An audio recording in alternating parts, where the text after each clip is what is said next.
Hi friends, మీకు చూపిస్తున్న అల్ట్రాడెక్స్ bus అయితే విశాఖపట్నం నుంచి సీలేరు మీదకి అయితే భద్రాచలం అయితే వెళ్తుంది. ఈ రూట్లో అయితే 3 సర్వీసులు అయితే అవైలబిలిటీగా అవుతున్నాయి. సర్వీస్ నెంబర్స్ వచ్చేసి 3467, 3469, 3407. టైమింగ్స్కి వచ్చేస్తే మాత్రం ఉదయం 5:45 అయితే ఒక బస్సు, నెక్స్ట్ ఈవినింగ్ అయితే 6:15కి, తర్వాత 6:45కి అయితే ఒక బస్సు అయితే అవైలబిలిటీగా అయితే ఉంటుంది.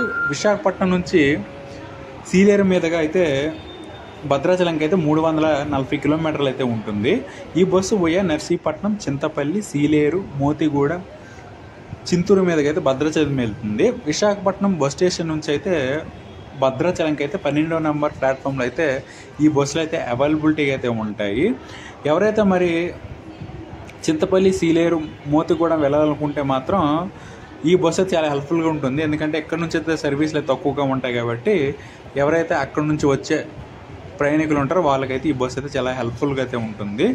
ఈ రూట్లో మీరు భద్రాచలం వెళ్ళాలనుకుంటే మాత్రం ఈ బస్సు అయితే చూస్ చేసుకోవచ్చు. ఇది గైస్ మరి నా వీడియో లైక్ చేయండి, షేర్ చేయండి, ఛానల్ సబ్స్క్రైబ్ చేసుకోండి. Okay, thank you guys.